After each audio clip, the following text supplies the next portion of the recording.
Bos días a todos. Acabamos de celebrar a reunión ordinaria do Consello da Xunta e comparezo para dar conta, inicialmente, da situación da pandemia na Comunidade Autónoma cos últimos datos disponibles. Hai 111 persoas hospitalizadas por patoloxía COVID nos hospitais de Galicia, un 9,76% menos dos que había fai 24 horas.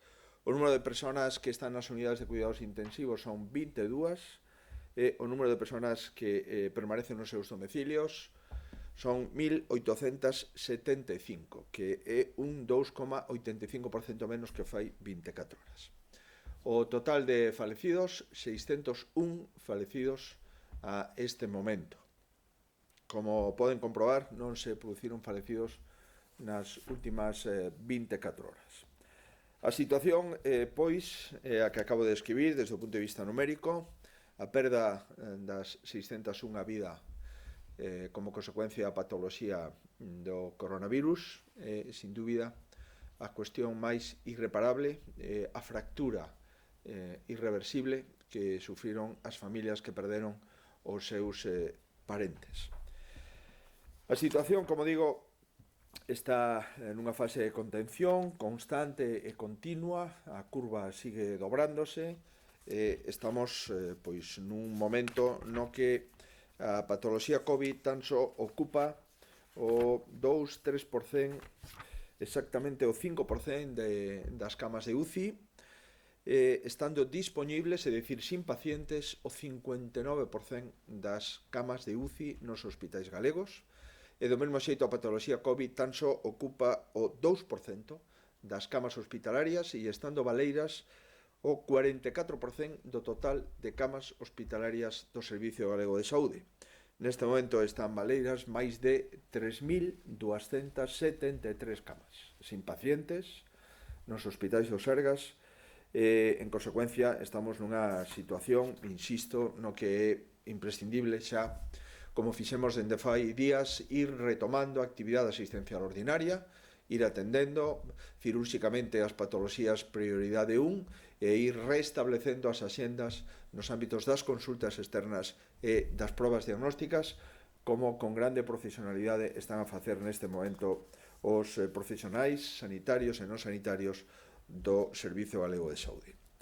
O número de test realizados na Comunidade Autónoma ascende a 207.000 e neste momento o número de profesionais con patoloxía COVID está no entorno de 1.100 que todavía están en cuarentena como consecuencia de que aínda non se lle pode dar o alta, pero máis de 1.000 profesionais que estuveron infectados polo COVID están dados de alta xa e están traballando con normalidade nos centros sanitarios. Dende o punto de vista de como funcionaron os servizos sanitarios durante esta pandemia, volvemos a dar os datos relevantes sobre o número de falecidos por número de contagiados. Galicia sigue sendo a comunidade autónoma cos mellores datos de España. Neste momento, Galicia está cun 6,45% de falecidos sobre número de contagiados e a media do Sistema Nacional de Saúde está no entorno do 12%, exactamente no 11,93%. E do mesmo xeito, a mortalidade por 100.000 habitantes, considerando que Galicia sí dá os datos da mortalidade en residencias e o Ministerio de Sanidade aínda non fixo público esos datos para o conxunto de España, polo tanto, considerando esta comparación non homoxénea, a pesares diso, o dato en Galicia de falecementos por 100.000 habitantes está no 22,2% e a media en España sin residencias está no 58,39%. Esta é a situación que acredita que estamos nunha fase de contención e que os expertos xa nos avisan que o que lles preocupa son os rebrotes que se poden producir nos próximos meses e nomeadamente cando se crucen as enfermedades respiratorias, gripe e outras con este virus que lamentablemente non temos vacina a medio e a un prazo razonable. Por conseguinte, seguimos obrigados a extremar todas as cautelas. A única vacina que existe no mundo é a distancia física de 2 metros entre as persoas cando estamos xuntas, cando paseamos ou cando xantamos, etc. Esa é a única vacina, a nosa responsabilidade. Mais que nunca, por tanto, hai que manter o sentidiño que mantivemos durante todo o período todo o período do pico da pandemia, e ante posibles rebrotes ese sentidiño será a vacina máis potente e máis eficaz que podamos utilizar. No ámbito do Consello da Xunta adoptamos unha serie de decisións relativas na maioría a intentar preparar xa unha situación na que lamentablemente estamos, nunha profunda crise económica, que vamos descubrindo a medida que pasan as semanas indicadores máis preocupantes que as semanas anteriores, e que esa profunda crise económica conlevará sin dúbida xa a unha pandemia social, que tamén se ve en determinados apuntes de comportamentos das familias que non teñen recursos suficientes para poder manter as necesidades básicas. Tomamos a decisión 8 concretas. A primeira é adquirir novo material sanitario por un importe de 9 millóns de euros. A segunda é adquirir un incremento do 20% de doses para a vacina da gripe, porque entendemos que este outono haberá unha demanda sustancial de persoas que queiran vacinarse contra a gripe, e así o aconsellamos xa dende este mesmo mes de maio. Tamén adoptamos a decisión de coordinar, de acordo coas criterio clínico do Comité do Servicio Galego de Saúde, a apertura das residencias da terceira idade e a apertura das residencias de discapacidade, de acordo con un protocolo específico. Por outra parte, adaptamos a alerta sanitaria que activamos no Consello da Xunta o pasado 13 de marzo, a situación xurídica e o marco competencial que corresponde neste momento, unha vez que o Goberno de España autorizou, mediante o Real Decreto Lei convalidado polo Congreso dos Deputados, que se podan realizar eleccións aos parlamentos autonómicos.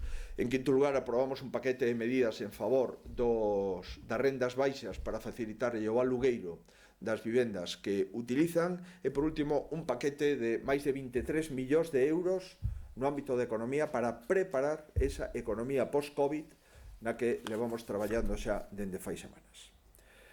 En relación a outros asuntos,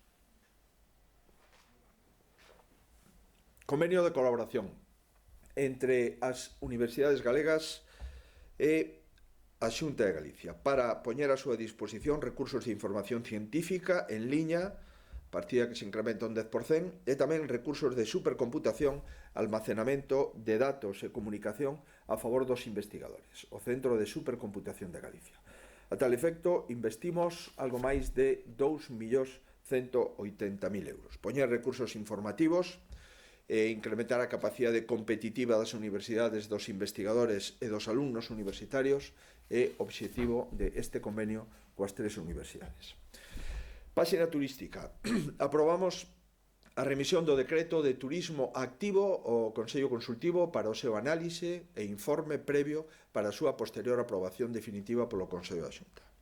Este decreto mellora a adaptación adapta a normativa que está en vigor dende o ano 2001. Se trata de ordenar, de coordinar, de concretar que se entende por actividades de turismo activo. Neste momento, a normativa autonómica, como digo, ten casi 20 anos, e vamos a regular con este decreto 40 actividades de turismo activo fronte ás 9 que se regulaban no decreto de 2001. Haberá novas actividades de turismo activo reguladas: mergullo, surf, montañismo, alpinismo, espeleoloxía, kayak, piragüismo, boxe en motor, tirolina, etc. Se trata, pois, de dar seguridade, ordenar exactamente cales son as instalacións posibles, dar seguridade aos deportistas e aos turistas que a utilizan, en definitiva, ir poñendo e actualizando a normativa da comunidade autónoma, en este caso a referida ao turismo activo. Dos asuntos importantes no ámbito da economía. Estamos traballando xa na era COVID, na economía post-COVID, que temos que ir desenvolvendo todos os países da Unión Europea e todos os países prácticamente do mundo. A primeira decisión, seguimos impulsando a fabricación de produtos que sexan útiles para loitar contra o COVID e que se produzan en Galicia. A tal efecto, abrimos unha liña específica de 5 millóns de euros para subvencionar e incentivar produtos en relación co COVID que se produza na comunidade autónoma cun importe máximo por axuda de 800.000 euros a todos aqueles produtos que como mínimo supoñan un investimento de 100.000 euros. Esta axuda poderá chegar ao 75% do investimento necesario cun máximo de 850.000 euros por proxecto empresarial para fabricar en Galicia medicamentos, produtos intermedios, ingredientes farmacéuticos, productos sanitarios, equipos hospitalarios, respiradores, roupa, protección, ferramentas de diagnóstico, desinfectantes, ferramentas de recollido ou tratamento de datos, en definitiva, todo aquilo que estamos utilizando, que temos que mercar tanto no sector público como nas familias e nas empresas, co obxectivo de que se poda producir en Galicia este impacto na economía produza, cando menos, un nacemento de novas empresas e de novos proxectos empresariais que podan suministrar a Galicia en tempo real os produtos que estamos todavía mercando en países moi lonxanos, especialmente China. Fixemos unha consulta previa ao mercado, hai 28 empresas seleccionadas, e dentro destas 28 empresas, 28 proxectos se poden presentar a esta convocatoria de 5 millóns de euros que se irá publicar no Diario Oficial de Galicia nos próximos días. Esta iniciativa tamén se suma a outra convocatoria, recordarán, de 2,5 millóns de euros para beneficiar a aquelas empresas que teñen que cambiar o seu sistema productivo para producir material utilizado na loita contra a pandemia. Neste caso xa foron resoltas 14 axudas para 14 empresas por un valor de 1 millón de euros. Son dúas liñas distintas, unha liña é para empresas que van a fabricar produtos que son utilizados na loita contra a pandemia, 5 millóns de euros, e outra liña de 2,5 millóns de euros se trata de empresas que teñen que modificar a súa estrutura organizativa interna para producir esos produtos. Xa as 14 primeiras empresas levan axudas nesta segunda convocatoria por un importe de 1 millón de euros. Seguimos traballando, pois, polo que nos refiren na Consellería de Economía, Industria e Emprego, hai proxectos moi interesantes que entendemos que van a ter unha acollida no mercado, proxectos galegos de empresas galegas radicadas na comunidade autónoma. A segunda cuestión en materia de economía é o primeiro plan de transformación digital das pequenas e medianas empresas, especialmente o comercio galego, para traballar no ámbito digital, que será un ámbito que se irá impoñendo aceleradamente nesta era económica COVID. Este plan, como digo, está dotado de 23,5 millóns de euros. Vai a mobilizar un investimento total de 40 millóns de euros. O obxectivo é facilitar aos destinatarios a reactivación e a competitividade das súas empresas. Se trata, pois, de traballar en distintos sectores, sin dúbida, PEMES e autónomos, sector do comercio, sector rural e sector da economía social. E a esos efectos poñemos a disposición estos 23,5 millóns de euros para ir preparando a venda online, para ir preparando as ferias internacionais digitais, para traballar no ámbito rural e que tamén o pequeno comercio do ámbito rural e as pequenas empresas de economía social estén preparadas para poder producir e para poder vender a través de internet.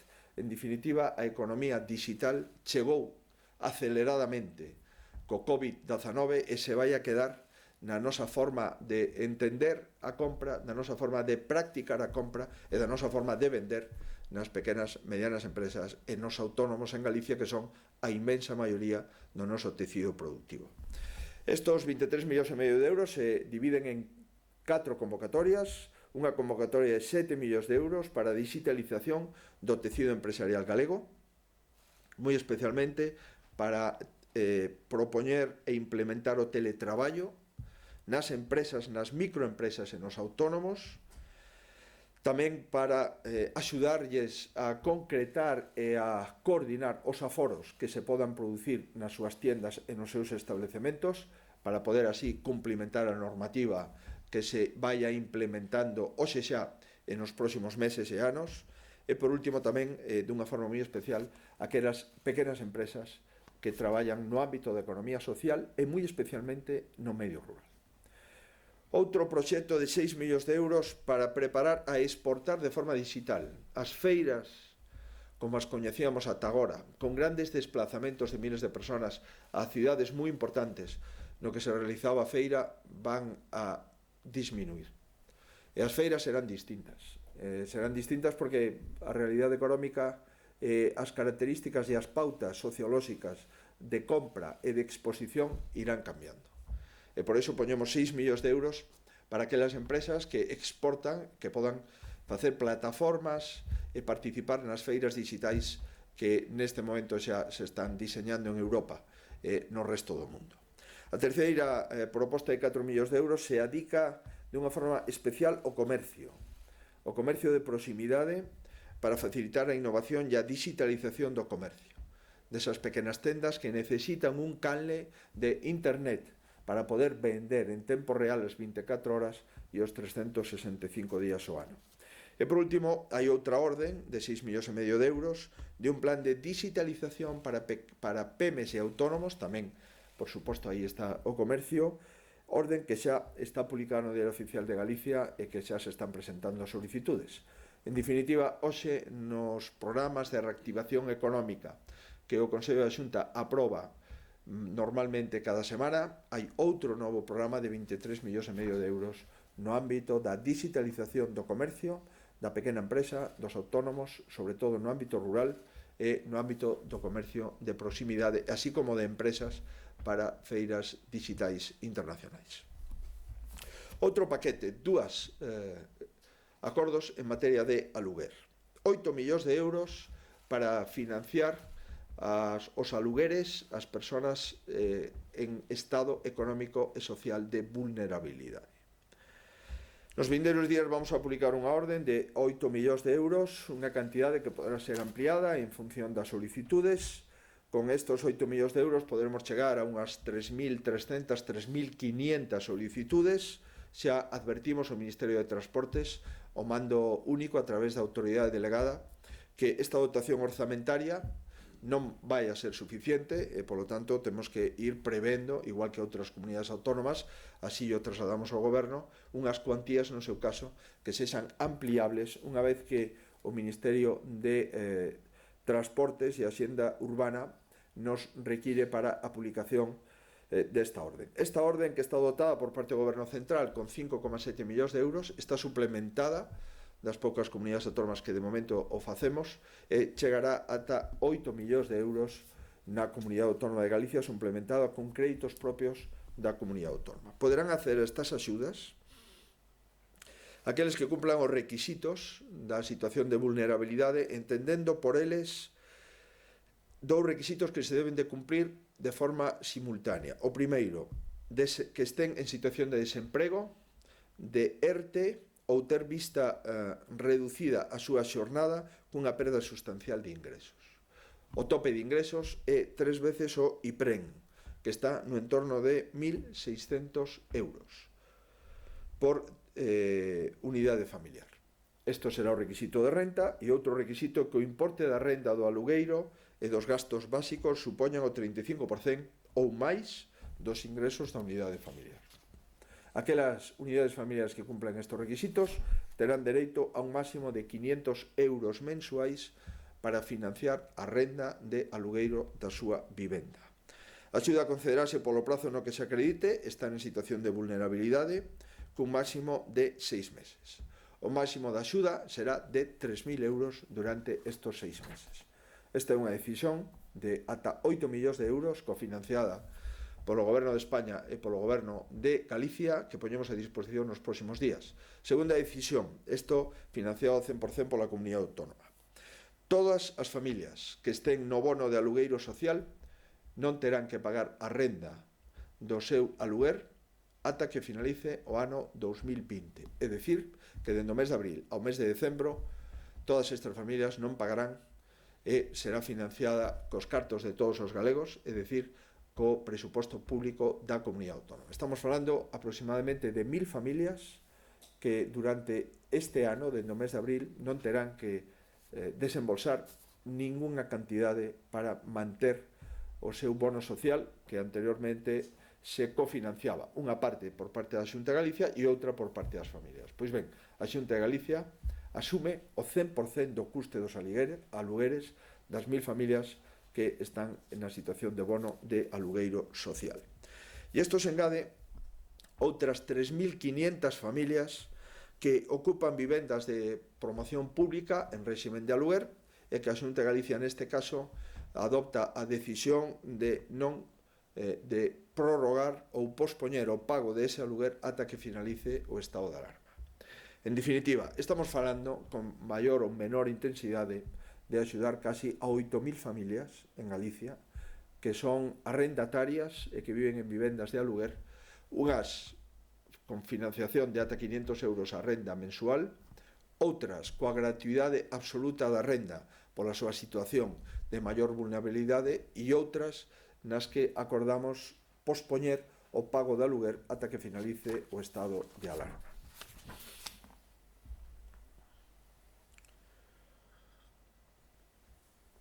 A volta á normalidade social, económica, laboral é imprescindible. E, en consecuencia, esta normalidade supón o dereito, os dereitos constitucionais do dereito ao voto, tanto o dereito a sufraxio activo como o dereito a sufraxio pasivo. Precisamente, na último Real Decreto Lei aprobado polo Congreso dos Deputados, previa a aprobación do Consello de Ministros, se autoriza, como saben, dende fai uns días, expresamente a poder realizar as eleccións aos parlamentos autonómicos.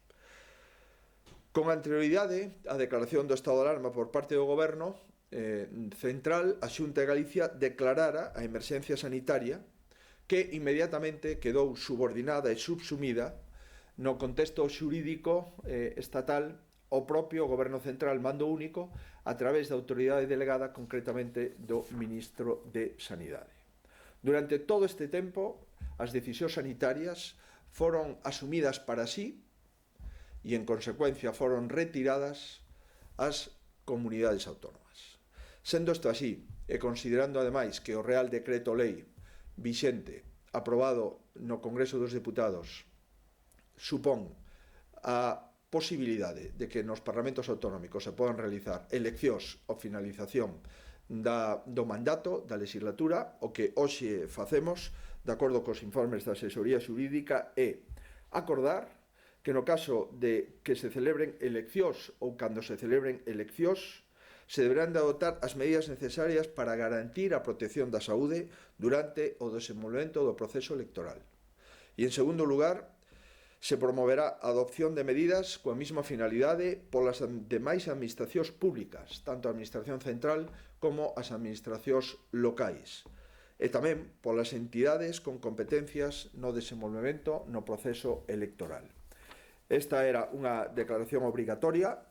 A partir da última declaración do estado de alarma era absolutamente xa necesario activala, e o que fai o Consello da Xunta é pois seguir os dictámenes do Congreso dos Deputados e acreditar as nosas decisións, as decisións do Congreso dos Deputados e do Goberno Central, que mantén o mando único e mantén as competencias sanitarias baixo a xerarquía do Ministerio de Sanidade, que constante e continuamente emite ordes publicadas no Boletín Oficial do Estado que son de obrigado cumprimento para os servizos sanitarios, para as autoridades sanitarias e, por suposto, para os gobernos autonómicos.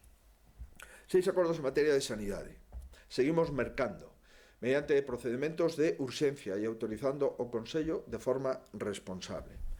Neste caso, aprobamos unha compra de material COVID por un importe de máis de 6 millóns de euros. Seguimos comprando máscaras, seguimos comprando batas protectoras, batas impermeables, seguimos comprando luvas, seguimos comprando miles de litros de solucións desinfectantes, kits de test diagnósticos. Hoxe, por este importe, hai unha partida importante, máis de 4.300.000 mascarillas quirúrxicas.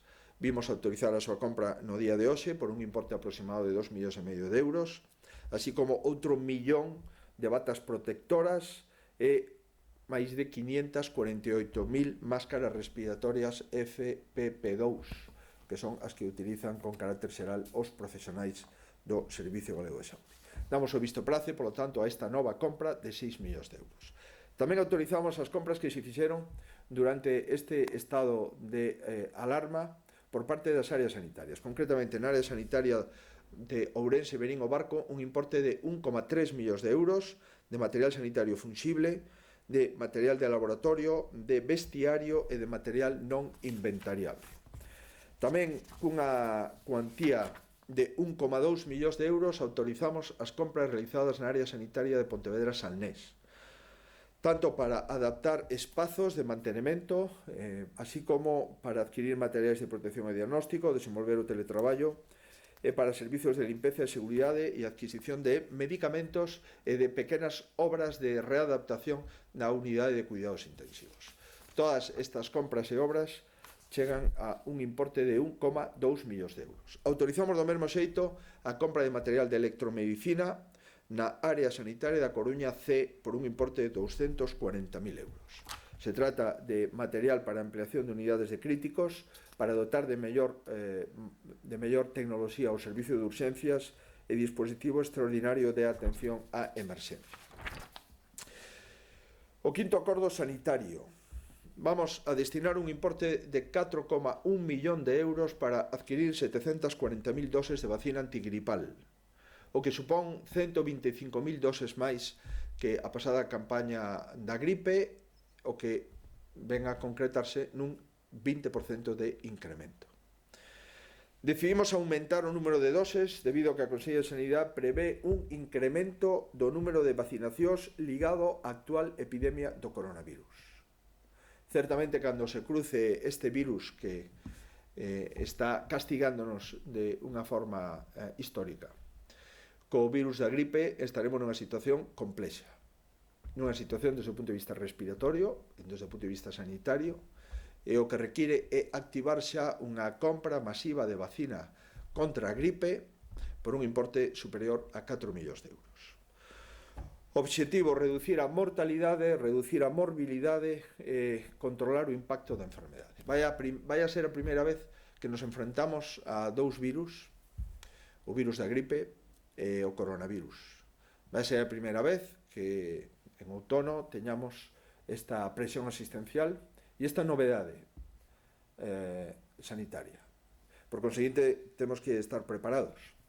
Todos aqueles población que lle propoñemos que se vacine, ou decimos dende o mes de maio que non o dubide.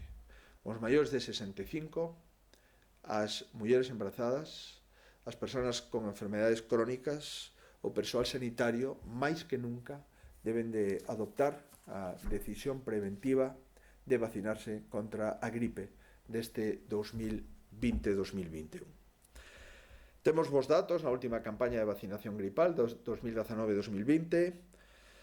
Se vacinaron 605.000 galegos, o que supón un 6,3% máis que na anterior ano. 38.000 galegos se vacinaron máis na última campaña que na campaña anterior. Eso quere decir que a xente, todos nos estamos dando conta de que a saúde, e agora máis que nunca, está comprometida con esta circulación de virus, este novo virus, o coronavirus, cando entre en colisión co virus da gripe. Decía que no pasado campaña gripal, as persoas de 75 anos chegaron ao 67,33% de porcentaxe de vacinación. Son 2 puntos, máis de 2 puntos con respecto á anterior campaña.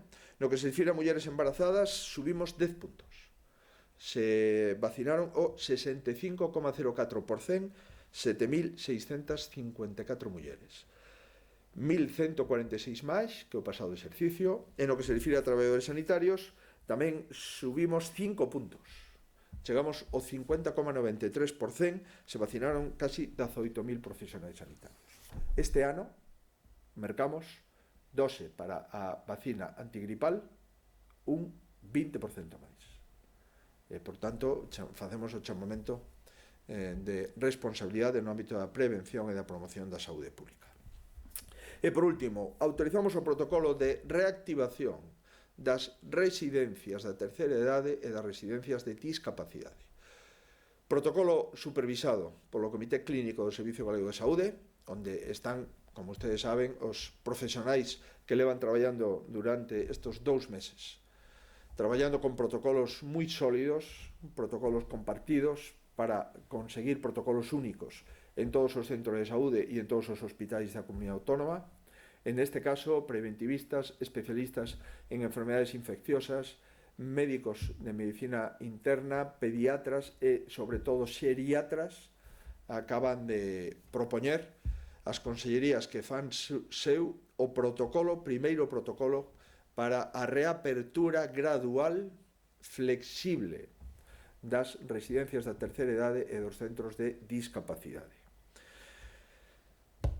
Como saben, o pasado sábado o Boletín Oficial de Estado publicou, na nosa opinión de forma sorprendente, a posibilidade de reabrir os centros de día para maiores e para discapacitados.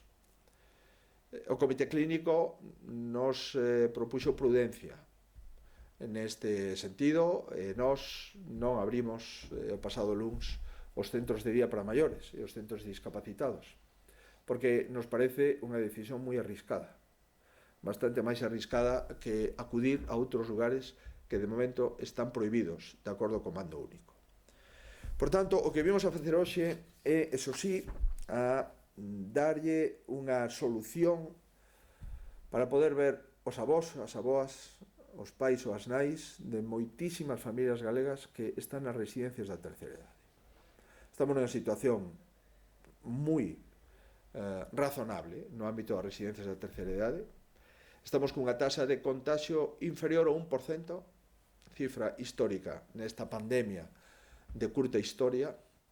En este momento os xeriatras xa e o resto dos médicos nos propoñen avanzar as posibilidades de visitar os nosos pais, as nosas nais, os nosos avós que están nas residencias de terceira idade de acordo co protocolo que de forma sucinta transmito a continuación. Sin dúbida o risco cero non existe e, por lo tanto, este protocolo ten riscos. Ir a visitar e entrar nunha residencia de terceira idade, o risco fundamental é para os residentes da terceira idade e tamén para os discapacitados que viven nesas residencias.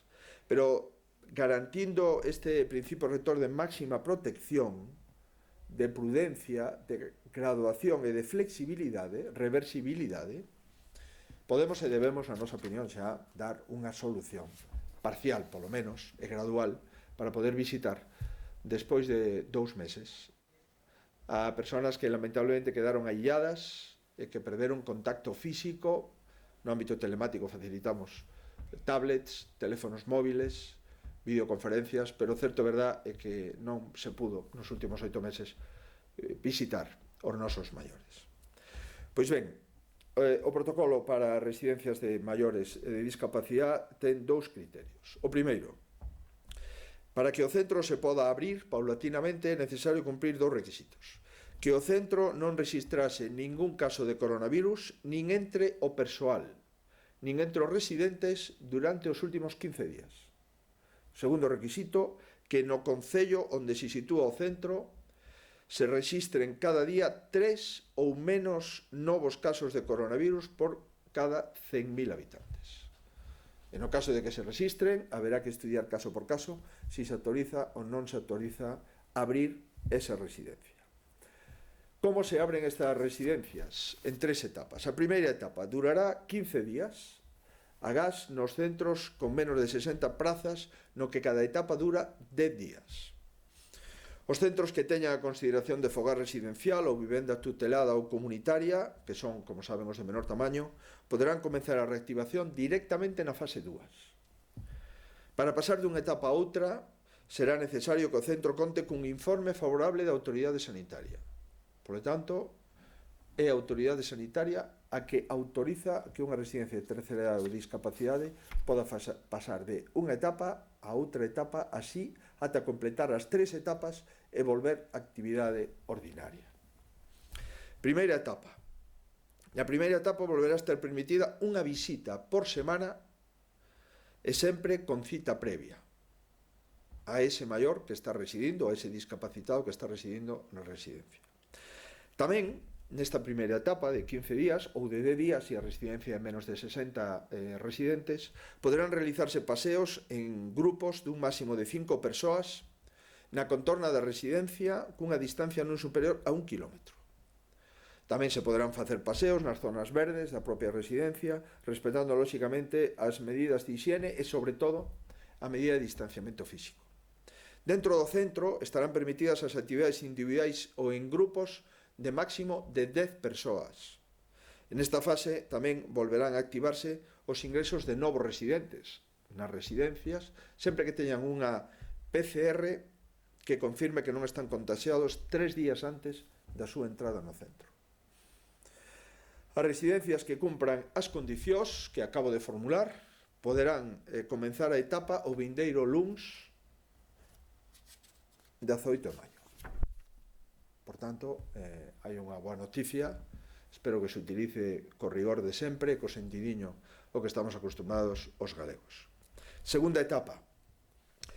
Neste caso, xa os residentes poderán recibir 2 visitas por semana con cita previa, e as persoas autónomas poderán realizar saídas á farmacia, ao banco, propoñemos nas primeiras horas da mañá, en lugares aínda que exceda de 1 kilómetro da propia residencia, e nas franxas horarias previstas no caso das cidades, e no caso de vivir en parroquias ou en lugares de menos de 5.000 habitantes sin franxa horaria, aínda que propoñemos que se fagan, se é posible, a primeira hora da mañá.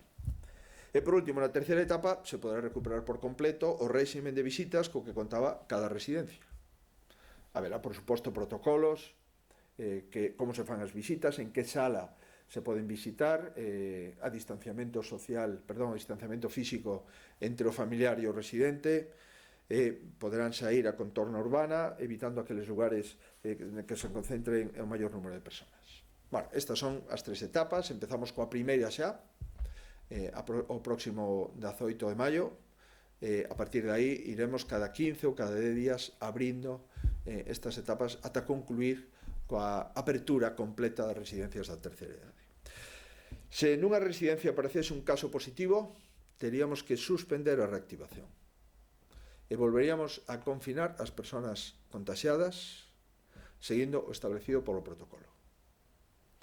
Nos vindeiros días tamén pactaremos co sector unha data de consenso para abrir os centros de día para maiores e para discapacitados. A pesar de que estamos autorizados dende o pasado sábado, nos non vamos a facer eso de forma improvisada, e os xeriatras e o resto de personal sanitario nos advirte que moito cuidado con este tipo de decisións que a nós nos parecen improvisadas. O protocolo de reactivación das residencias tamén regula o reinicio dos servicios de atención temperá e outros servicios terapéuticos dirixidos a persoas maiores ou persoas con discapacidade. Estes servicios poderán comenzar tamén dende o vindeiro luns, 18 de maio, establecendo, eso sí, un sistema de cita previa, no que estean na sala ao mesmo tempo só a persoa usuaria e o profesional que o atende. Isto é o límite. Por lo tanto, vamos a ver se somos todos capaces de ir abrindo a zona máis vulnerable, sin dúbida, de toda esta pandemia, que son as residencias da terceira idade e as persoas con discapacidade. O número de residencias que cumplen xa a día de hoxe todos os requisitos para poder pasar a fase 1 é 82,8% de residencias. É dicir, 388 residencias ou centros de maiores de discapacidade, o 82,8% poderán xa empezar a recibir visitas unha por semana a partir do próximo luns 18 de maio. En consecuencia, eu espero, insisto, que cuidemos os nosos maiores ao máximo, porque se volve a haber un positivo na residencia, volvemos a ter que pechar a residencia. Volvemos a ter que confinar a todos os residentes, volvemos a ter que impedir a todas as familias poder ir a ver o seu maior, e, por lo tanto, estamos falando de cousas moi serias, as que, nas cousas serias, hai que aplicar decisións drásticas. Isto é todo. Eu espero de sexo, non lles oculto a nosa preocupación, pero levamos traballando neste protocolo durante varias semanas. nos parece que estamos en condicións de poder facelo. En o caso, insisto, de que se perciba un só contaxiado na residencia, volveremos a pechala, sabendo que isto vai a producir, sin dúbida, disgustos e decepcións por parte do resto dos residentes e, por suposto, tamén por parte das familias. Pero entendemos que esa nos obriga, polo menos durante os próximos meses. Muchísimas grazas. Hai preguntas? Muy bien, quedo a disposición. Buenas tardes. La sexta, ¿cuándo serán las elecciones? Es una pregunta tan concretamente formulada que sería bueno tener una respuesta concretamente formulada también. En este momento no estoy en disposición de dar esa respuesta con el día exacto. Sí, reitero que después de llevar trabajando 8 semanas en la pandemia, ver cómo la pandemia ha ido fluyendo, cómo estamos en el mejor momento de esa pandemia desde el punto de vista epidemiológico, desde el punto de vista sanitario, cuando tenemos la mayor infraestructura sanitaria sin utilizar en toda la historia de los servicios sanitarios en Galicia, y escuchados los expertos de infecciosos, de urgencias y de unidades de cuidados intensivos, entendemos que debemos de valorar un escenario de poder producir las elecciones, de poder celebrar las elecciones en el momento más próximo posible, considerando que no estamos autorizados para convocar elecciones 15 días antes o 20 días antes de que se celebren, considerando que es obligatorio 54 días para su convocatoria. Entendemos, pues, que la convocatoria de esas elecciones debe de realizarse en los plazos más breves posibles. Y a partir de ahí, en ese contexto, daremos a conocerlo también en los plazos más breves posibles. Hai varias sobre esta temática. A cadena SER di que a oposición se ha ido en contra de onte coa sensación de que vai convocar o 12 de xullo e pregunta se están no certo. Bueno, evidente, onte tuvemos unha reunión cos partidos, con 6 partidos políticos que concurren ás urnas. Hai outro partido que se lle notificou e que non compareceu. Bueno, podemos concretar que hai 3 partidos que están de acordo en seguir os criterios dos expertos sanitarios, que son o Partido Mayoritario, o Partido Popular de Galicia, tamén En Marea e Ciudadanos, e hai outros 3 partidos que están en desacordo con seguir os criterios dos expertos sanitarios, que son o Partido Socialista, o Bloque Nacionalista Galego e Podemos. Na actual configuración da Cámara, se sumamos a representación dos partidos que están a favor de facer as eleccións de acordo cos expertos e os que non acreditan seguir o criterio dos expertos, estaríamos con 46 diputados ou diputadas a favor de respetar o criterio dos expertos, é dicir, de convocar no prazo máis breve posible, e 29 escanos diputados en contra de seguir ese criterio. Bueno, eso é o resumen desde o punto de vista numérico. Sorpréndeme algunhas cousas, por suposto, porque pregúntome, se dixera que non vou a convocar eleccións até que remate a legislatura, seguro que sería acusado de aferrarme ao poder, con independencia de que os expertos aconsellen convocalas o máis axiña posible. Se situar as eleccións en setembro en contra do criterio dos expertos, se me diría que estou actuando de unha forma frívola e irresponsable. Se os expertos din que mellor canto antes, pois os partidos xa me dixeron onte o que opinan. O que non me dixeron é cal é a súa alternativa.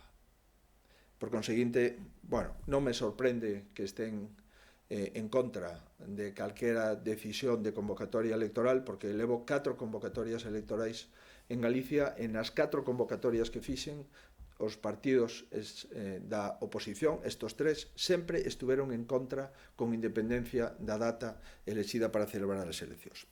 Pero o que sí me chama a atención é que os partidos políticos, estos 3 partidos políticos en Galicia, vayan contra os seus propios actos, porque estos partidos políticos votaron a favor, no caso do PSOE e de Podemos, ou se abstiveron, no caso do BNG, cando o Goberno de España e o Congreso dos Diputados autorizou dunha forma explícita a celebración das eleccións aos parlamentos autonómicos e, ademais, se obriga o Goberno Central a facilitar esas eleccións no ámbito do Servicio Público Postal, Correos, e tamén no ámbito dos fedatarios públicos no ámbito da delegación de voto.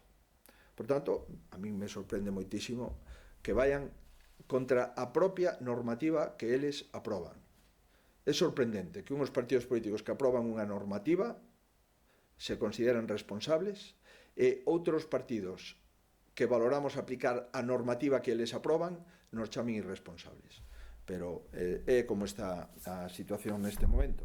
Por tanto, eu, no mesmo xeito que lle dixen os partidos políticos, espero anunciar a decisión que me corresponde despois de valorar e de reflexionar nos próximos días cale no que creo eu que os galegos corremos menos riscos para exercer o noso dereito constitucional a votar e a elexir un parlamento que saia das urnas, toda vez que este parlamento está disolto dende abril e toda vez que a legislatura sí ou sí remata despois do verán. E nesta circunstancia espero asumir esta decisión só marcado pola responsabilidade como presidente da Comunidade Autónoma e só marcado polo criterio dos expertos nunha pandemia na que inevitablemente vamos a ter que votar, porque haberá virus en xullo, en agosto, en setembro, en outubro, en novembro, en decembro e no próximo ano.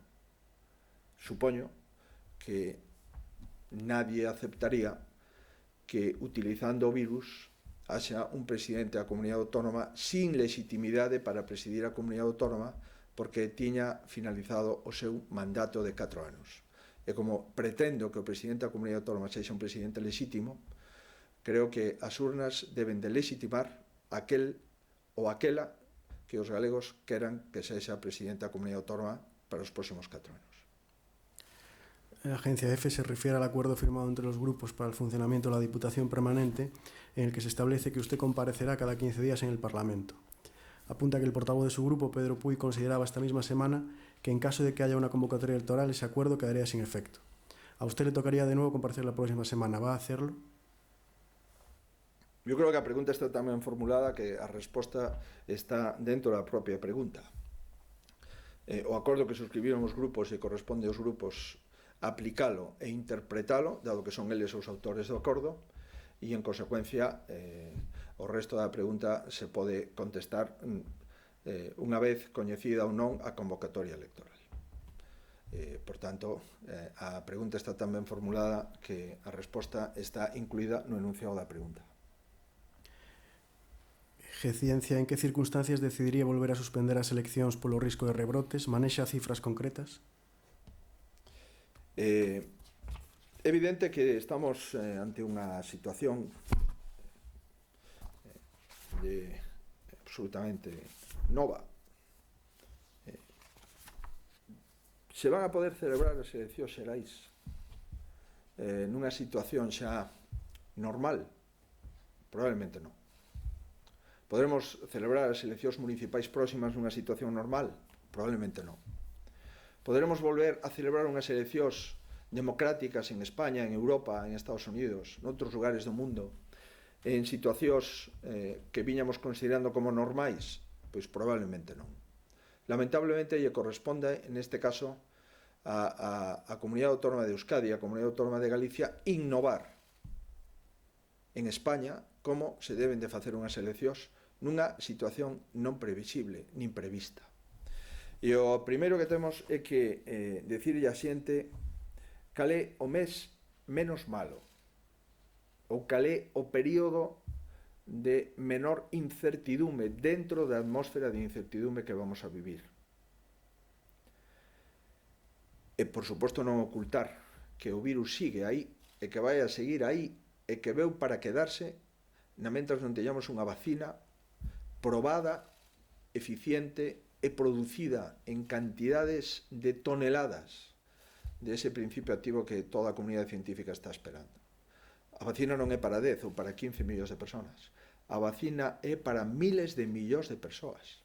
Por tanto, nin a temos, nin a vamos a ter nos próximos 12 meses, nin sabemos que capacidade productiva necesitaríamos ter instalada para poder facilitar a vacina a toda a población, nin sabemos unha cousa non menor, que non sabemos se a poboación vai a vacinarse ou vai a dubidar sobre a aplicación da vacina, porque ese fármaco nunca se utilizou, ou polo menos todo parece indicar que estaremos ante un novo fármaco, con consecuencias e con efectos secundarios que aínda non coñecemos.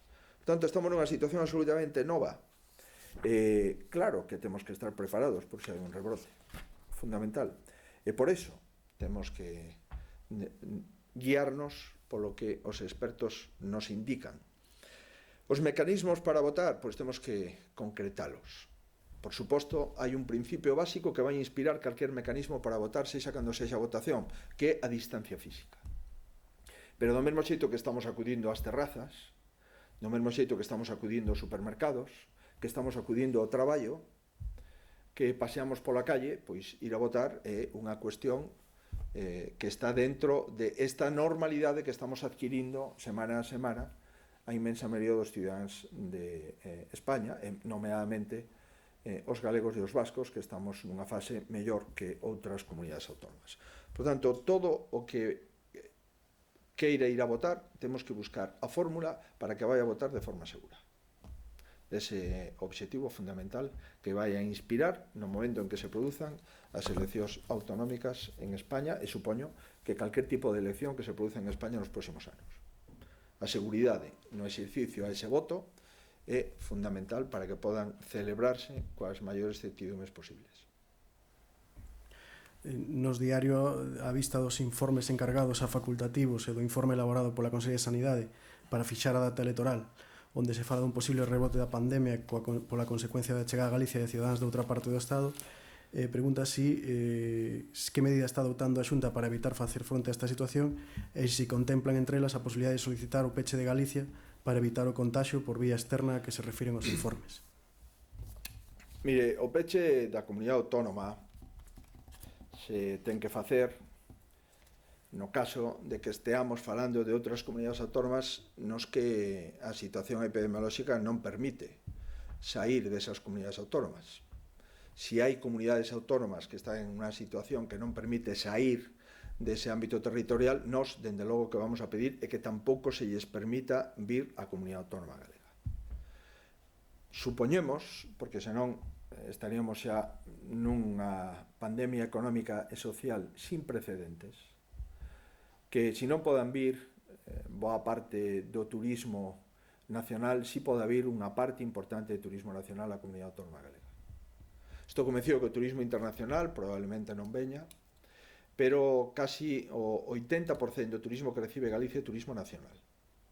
Si ven de comunidades autónomas con situacións epidemiolóxicas factibles e compatibles coa de Galicia, entendemos que deben de vir.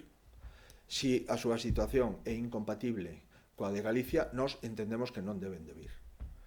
Pero, por suposto, que os hoteles, a restauración, non lle podemos decir que aquí non pode vir nadie en ningún caso, aínda que cumpla os mesmos parámetros sanitarios que cumprimos os galegos que vivimos dentro.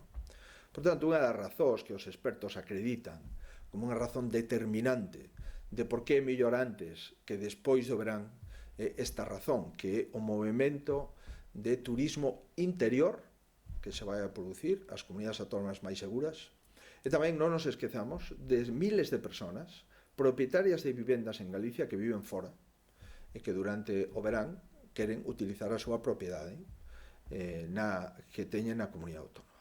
Por tanto, estou convencido que nin o goberno central nin o goberno autonómico vamos a actuar en contra dos criterios de seguridade epidemiolóxica que se van a aplicar no mes en que se produzan as eleccións. Esos criterios estarán sometidos ao mando único, que neste caso será o goberno central, e no caso de que estean delegados xa na comunidade autónoma e que volvamos a recobrar as competencias, así exerceremos con esa responsabilidade e con ese común denominador. A xente que ven de comunidades autónomas cunha situación epidemiolóxica que non acredite a mesma situación que Galicia, na nosa opinión, non deberían de entrar na comunidade autónoma de Galicia. Ese é o noso criterio. Ao contrario, aqueles que sí estén en situación similar, e entendemos que non podemos impedir que veñan ás súas casas ou que veñan a utilizar as nosas praias, os nosos ríos ou os nosos hotéis. Faro de Vigo, ¿cuándo anunciará la fecha de las elecciones? Y, por otra parte, ¿mantendrá el estado de emergencia sanitaria en Galicia hasta que se celebren los comicios? Acabamos de adoptar un acordo no Consello da Xunta no que justamente nos pronunciamos ao respecto.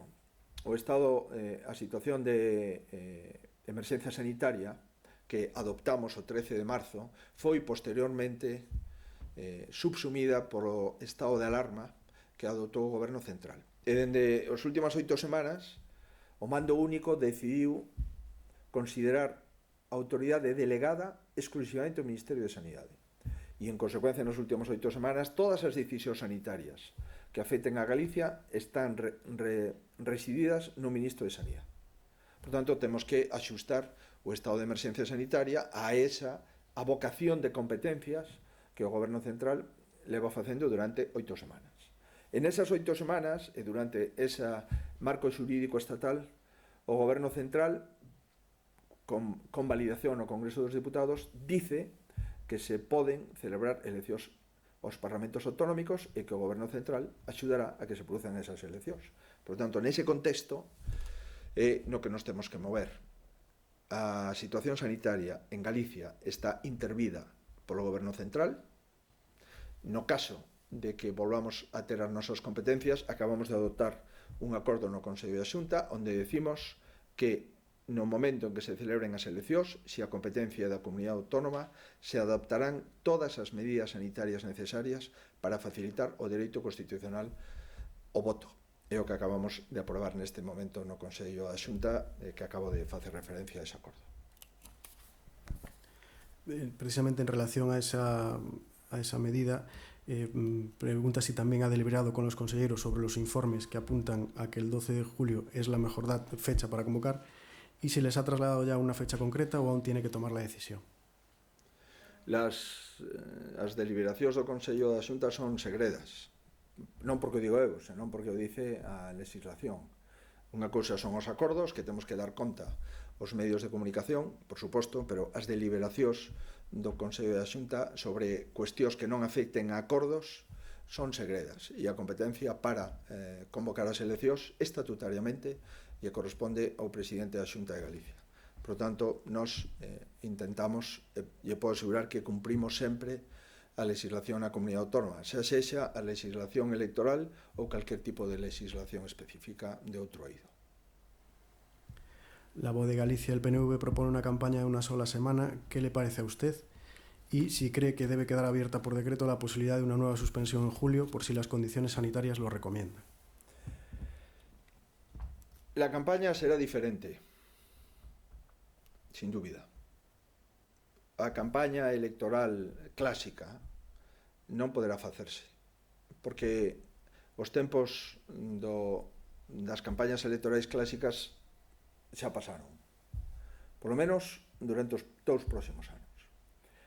Temos que facer unha campaña electoral distinta, sí, sin dúbida. Temos que facer, na nosa opinión, unha campaña electoral moito máis curta, sin dúbida. Temos que preocuparnos prioritariamente da saúde da xente, sin dúbida. Os actos masivos non se van a poder realizar, por suposto. E, en consecuencia, me parece absolutamente acertado esas reflexións que comparto ao 100%. Sobre si hai que buscar datas alternativas dentro da legislatura, no caso de que non se poderan producir na cita electoral que definitivamente o presidente de cada comunidade autónoma considere como tal, creo que é un criterio de prudencia. Porque volvemos a reiterar, non é que se convoquen eleccións no seu momento porque lle peta o presidente autonómico, é que non ten máis remedio que convocalas. É que se non as convocara estaría prevaricando. Se non convocara unhas eleccións e intentara que se produzan antes de que finalice os 4 anos de mandato, estaría nunha situación de ilegalidade. Cuestión distinta é que, cumplindo o deber de convocar as eleccións, no caso de que estas non se podan producir, entón ese presidente que cumple a lei debería de volver a suspender as eleccións. E así o fixemos o 5 de abril. O 5 de abril tiñamos que votar. Convocamos unhas eleccións en febreiro. En marzo suspendín as eleccións previa consulta cos partidos políticos no exercicio das miñas competencias. E como agora teño a obriga legal de convocar esas eleccións, que lle podo asegurar que non teño ningún interese en participar nunhas eleccións nesta situación, pero non podo elexir. E non podo elexir porque si sobrepaso o mandato estaría nun suposto de ilegalidade, en un suposto de presidente ilexítimo dunha comunidade autónoma. Eu creo que Galicia ben merece ter un presidente lexítimo como calquer outro territorio de España ou calquer sociedade democrática. Por tanto, esta é a situación na que estamos e temos que prever todo, unha campaña diferente, prever tamén, si falla a posibilidade de convocatoria electoral para o día concreto, que outros días posteriormente se podrían realizar, porque esa é o mandato imperativo que temos os demócratas. Os parlamentos non poden estar disoltos e os presidentes autonómicos non poden manter o seu mandato máis aló dos 4 anos regulamentarios. Se un presidente co Parlamento disolto sigue mantendo o seu mandato sine die, estaría nunha situación alegal. Nadie, entendo eu, que quere estar nunha situación alegal. ABC, en que medida compasará a súa decisión a que adopte o Lehendakari Íñigo Urkullu? Agardará que se aclare tamén a situación no País Vasco, onde parece que previamente se levantaría a emerxencia sanitaria?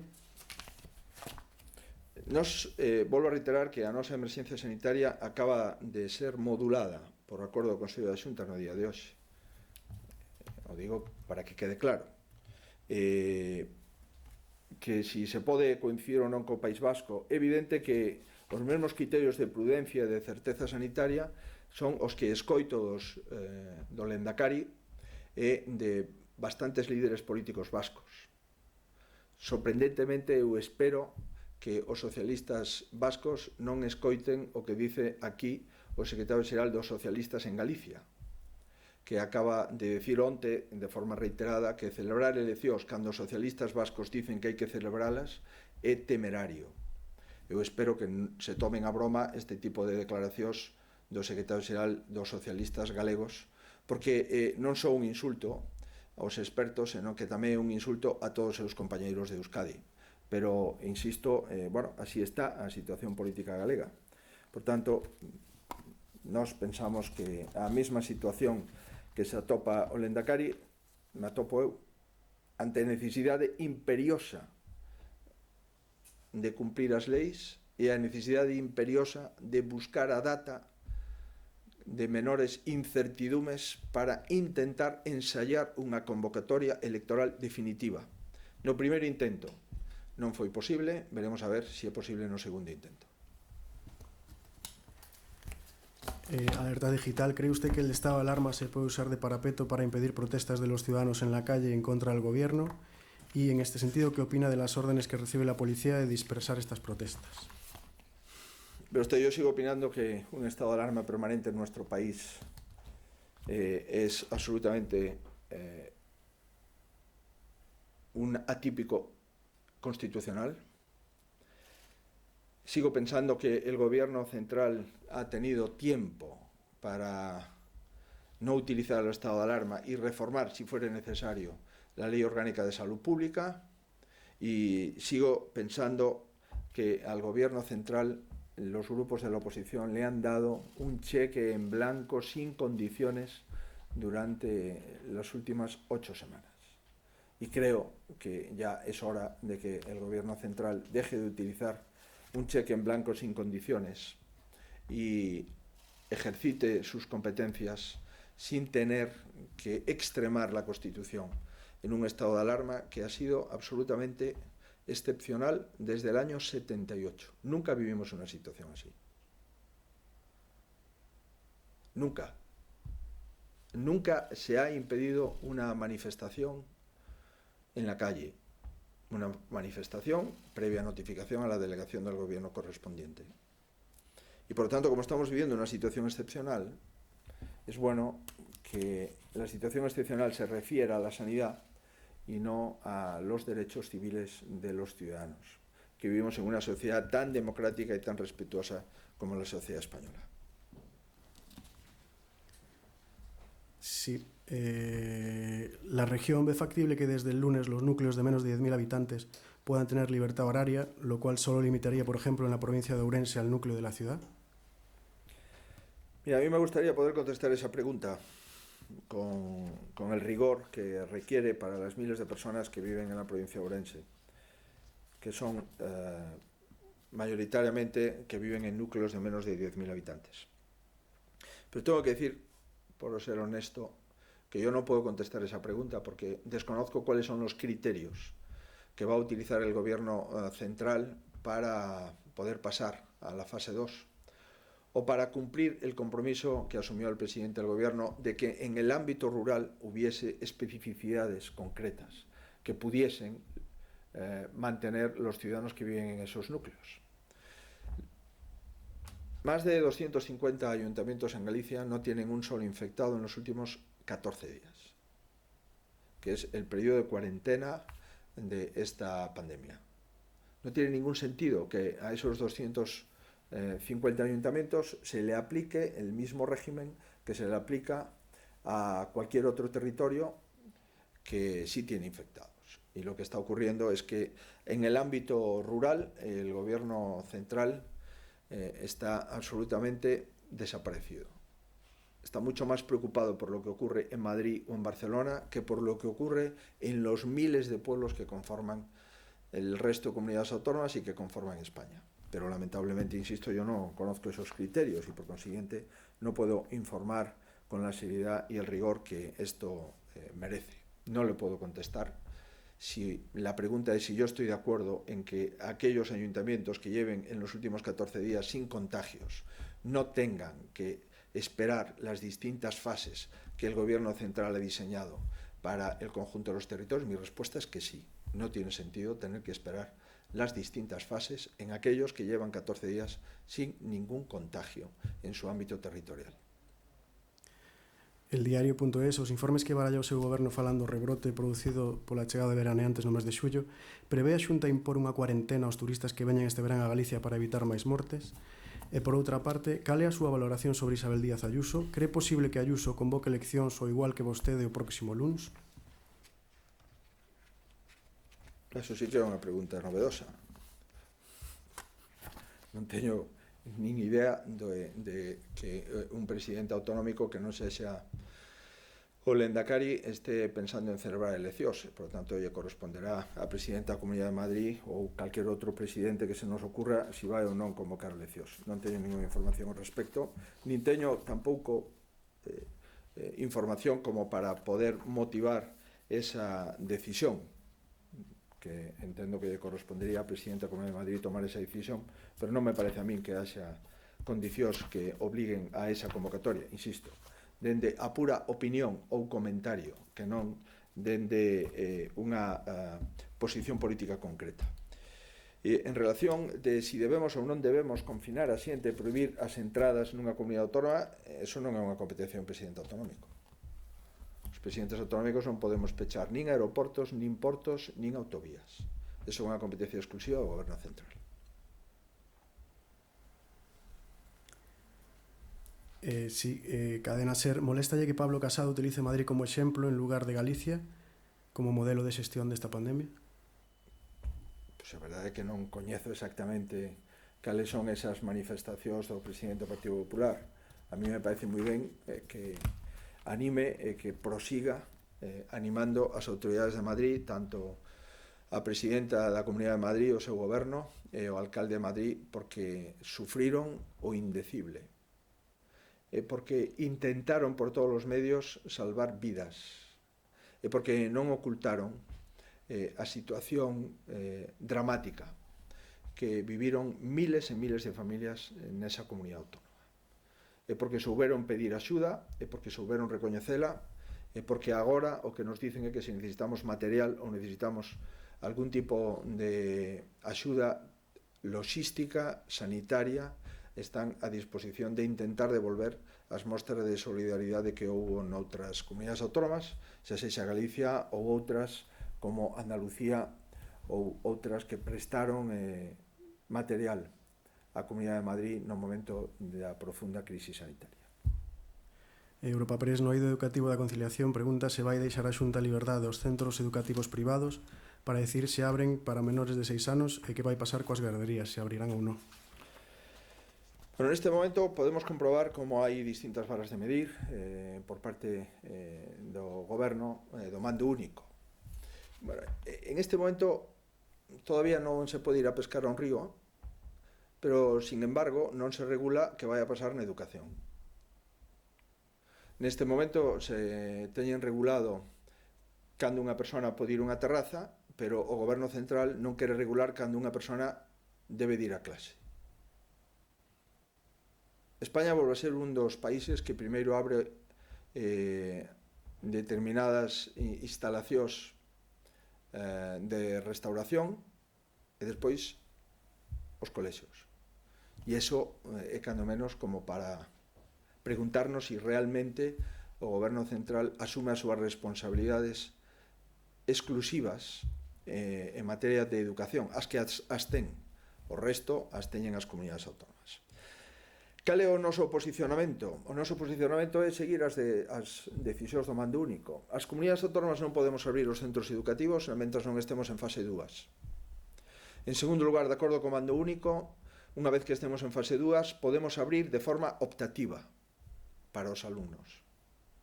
Que vai a facer Galicia? Nós, no caso de pasar a fase 2, creemos que é bo que se reincorporen os alumnos e as alumnas que finalizan o bacharelato e teñen que presentarse ante a selectividade, e os alumnos e as alumnas que finalizan o grado medio ou superior de formación profesional.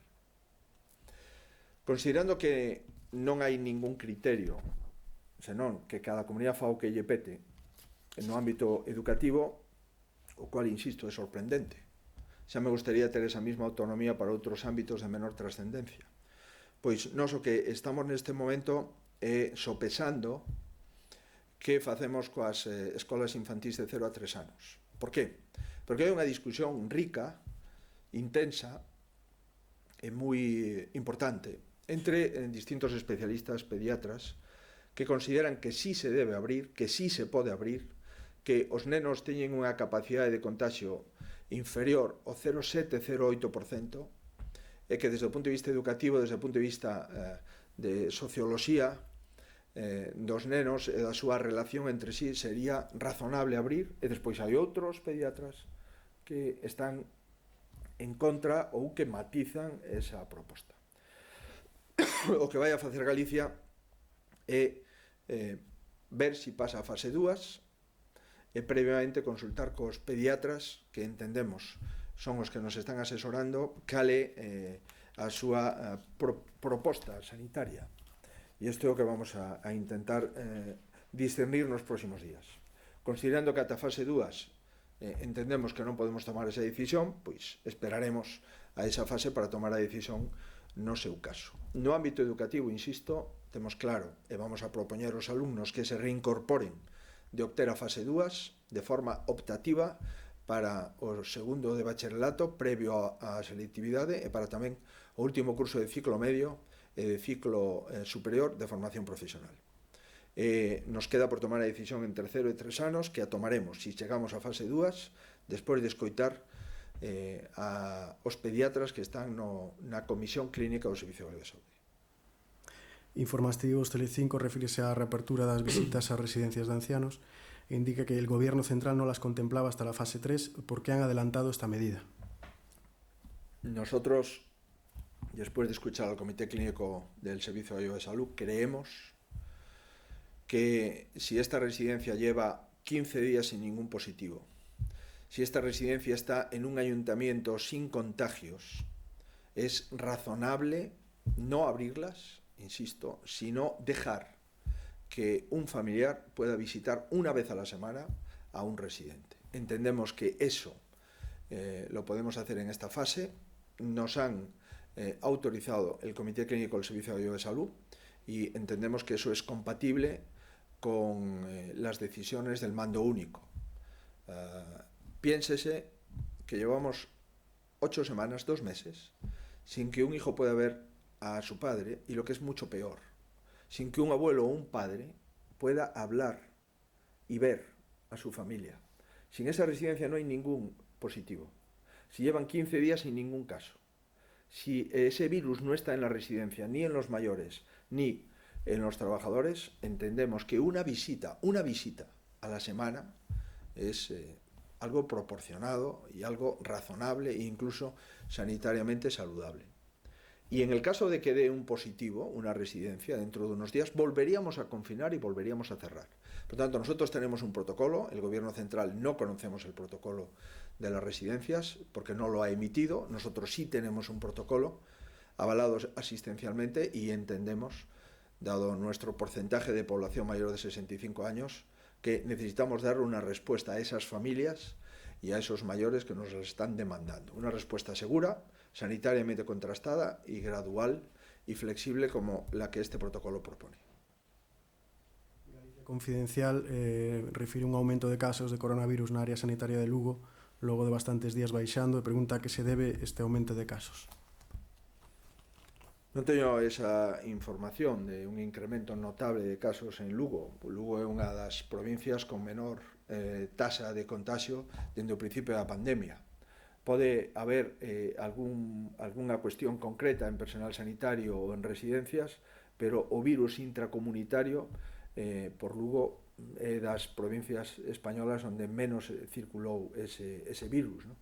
Pero, en fin, non coñezo con exactitude cal é o dato exacto da provincia de Lugo neste momento, pero volvo a reiterar que Lugo é unha provincia das máis seguras desde o punto de vista da pandemia, non en Galicia, senón en España. Se hai algunha cuestión puntual, me enterarei inmediatamente. Y última, la sexta, quiere saber si le parecen bien las palabras de Ayuso incitando a los madrileños a manifestarse en la calle en estado de alarma. Mire, yo no conozco las palabras de la presidenta de la Comunidad de Madrid, sí conozco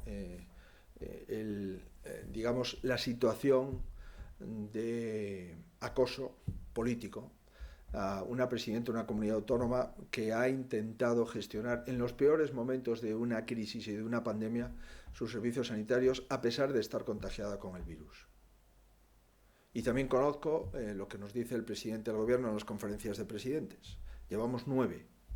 Y siempre dice que el gobierno no entrará nunca a criticar, a calificar o a descalificar lo que estamos haciendo en los servicios de salud, porque somos los presidentes autonómicos los que estamos haciendo frente a la pandemia, siguiendo las instrucciones del mando único. Pero sin los presidentes autonómicos, sin los gobiernos autonómicos, sin los servicios de salud autonómicos, no es posible hacer frente a la pandemia.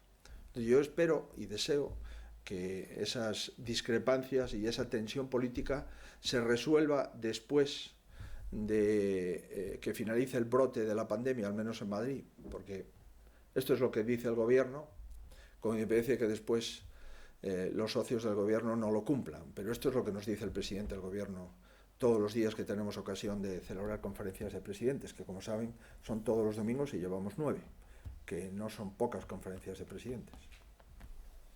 Muy bien, muchas gracias.